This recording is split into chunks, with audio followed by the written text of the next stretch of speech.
Every single night for almost 2 years, a Persian cat named Saffron vanished into the dark at exactly 2 a.m. She made a sound nobody in the house could explain. Not a meow, not a hiss, something older than both. Her family searched every room. They called the vet. They lost weeks of sleep.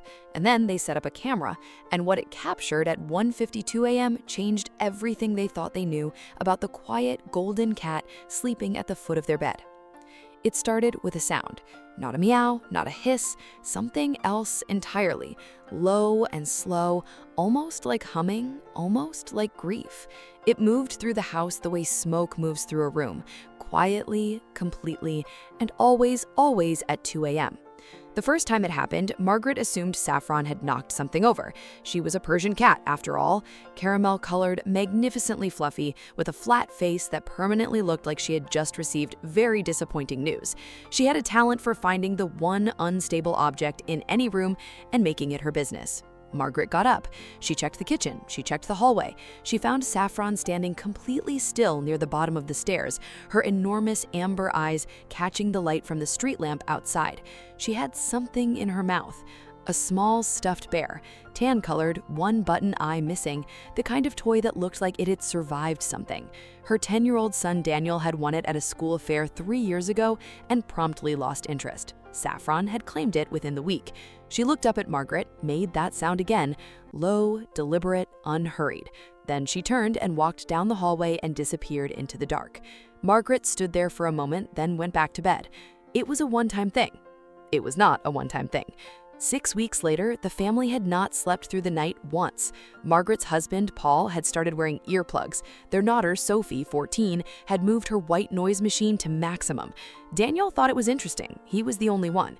Every night, 2 a.m., that sound, that bear. They took Saffron to the vet after the 3rd week. The vet was thorough, checked her teeth, her joints, her heart, pressed along her spine with careful hands, examined both ears with a small light.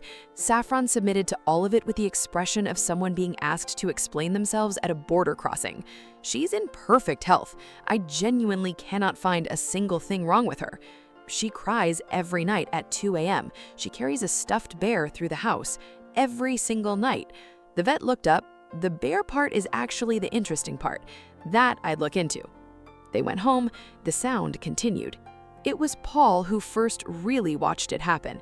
He'd been lying awake anyway, a deadline at work, the kind of low-grade anxiety that makes the ceiling very interesting at 1 a.m. when he heard it start.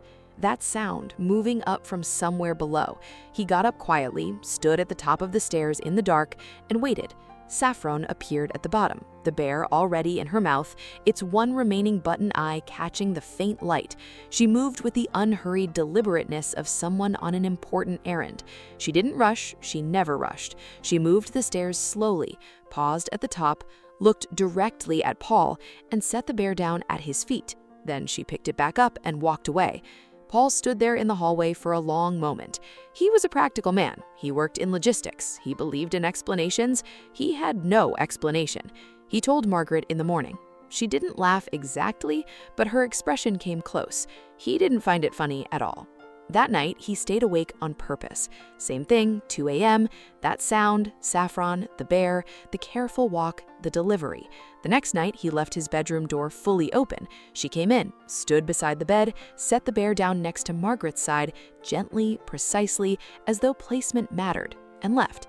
He watched it happen 3 nights in a row before he said anything else. Then he set up the camera. If you're still here and you haven't subscribed yet, I see you, and honestly, that stings just a little. Hit subscribe right now. You are going to want to see how this ends. He positioned the camera in the upstairs hallway on a Wednesday evening, angled toward the bedroom doors. He went to bed at 11 p.m. He did not sleep. He lay in the dark and listened to the house and waited, the way you wait when you already half know the answer but need to see it with your own eyes before you can believe it. The footage began at 1:52 a.m. Saffron emerged from Daniel's room first. She moved through the dark hallway with a kind of quiet authority, the stuffed bear already in her mouth, its soft ears flopping slightly with each careful step. She didn't rush. She never rushed. She moved the way someone moves when they know exactly where they're going and have all the time in the world to get there.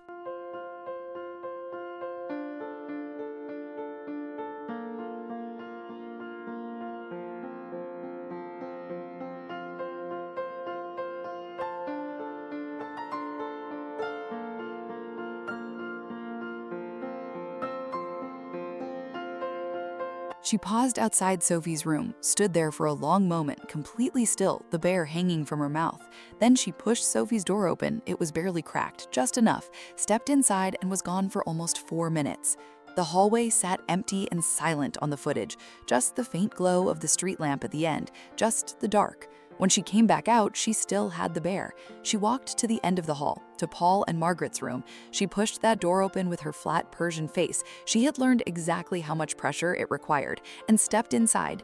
The camera lost her for a moment, just the dark doorway, just silence. Then she came back out, without the bear, and walked slowly back down the hall and disappeared toward the stairs to finish whatever rounds remained below. Paul watched the footage 4 times before he said a single word. Margaret watched it once and went completely quiet. She sat very still at the kitchen table with her hands around her coffee mug, not drinking it, just holding it. They sat across from each other in the early morning light, the stuffed bear on the table between them where Saffron had left it beside the bed the night before, and neither of them spoke for almost a full minute. Outside, a bird started somewhere. The house was quiet. Neither one of them knew exactly what to say, but they both understood what they had seen, because what they had been watching for nearly 2 years wasn't distress, it wasn't confusion, it wasn't some strange behavioral mystery that one vet and too many nights of lost sleep had failed to solve. It was a gift. Cats are hunters. It is the oldest thing about them, older than houses and hallways and stuffed bears with missing button eyes. And when a cat loves someone, truly, completely, in the specific and serious way that Persian cats love, which is quiet and total and not up for negotiation, they bring them what they have, whatever they've caught, whatever they carry, whatever matters most to them. Saffron had no mice, no birds, no prey to offer the people she had decided somewhere in that first cautious month were entirely and permanently hers. She had one tan stuffed bear with one button eye and soft ears that flopped when she walked. And every single night, without fail, she made her rounds. Daniel's room first, always Daniel's room first, because Daniel had been the one on her very first night in the house who had sat on the floor beside her carrier and waited, not reached in, not grabbed her, just sat for 40 minutes until she came out on her own and put her head against his knee. She had never forgotten it. Then Sophie, then the adults. The bear left beside Margaret, a long pause at Paul's side of the bed, long enough to make sure he knew she'd been.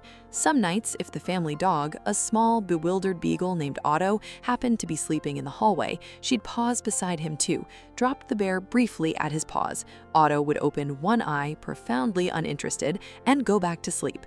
Saffron would pick the bear up and continue. Otto was part of the house. The house was hers. Therefore, Otto got a delivery too. She wasn't crying, she was singing. That low, slow sound, the one that had sent Margaret to the vet twice, and Paul to the internet at midnight, and Sophie to her white noise machine at maximum, wasn't pain. It's what cats do when they're carrying something that matters to them. An ancient sound, older than any of this. A kind of declaration. Look what I have. Look what I'm bringing you. This is mine, and you are mine, and I want you to know it every single night without exception. Stories like this one don't get told often enough. If this is making you feel something, you are not alone in that. They stopped worrying after that, stopped dreading the 2 a.m. sound, started listening to it differently, the way you listen to something differently once you understand what it means. Because once you know what it means, it doesn't sound like crying at all. It sounds like love, the Persian kind, unhurried, unasked for, delivered on a precise schedule with a one-eyed stuffed bear and complete disregard for whether you were awake to receive it. Daniel was the one who said it best, the way children always arrive at the truth before adults have finished overthinking it. "He's just checking on us," he said one Saturday morning, Saffron pressed heavily against his side on the couch, the bear abandoned on the cushion beside them. That was exactly it. 2 years of quiet rounds, 2 years of learning which door to push first and how long to stay and which sound to make as she moved through a dark and sleeping house alone. Every night the same gift, the same small, worn, one-eyed stuffed bear. The bear is older now. The remaining button eye is loose. The stuffing has shifted. One ear is slightly flatter than the other from being carried so many times. Saffron carries it with exactly the same care she always has. Every night. Without fail. If you share your home with a cat, pay attention to the things that seem strange at first, the 2 a.m. sounds, the toys that appear at your door, the habits that don't make sense until suddenly, one morning, they make complete sense. A cat who loves you has exactly one way of saying so. Pay attention. Does your cat do something at night you've never been able to explain? Or have you figured out what it means? Tell me in the comments. I genuinely want to know.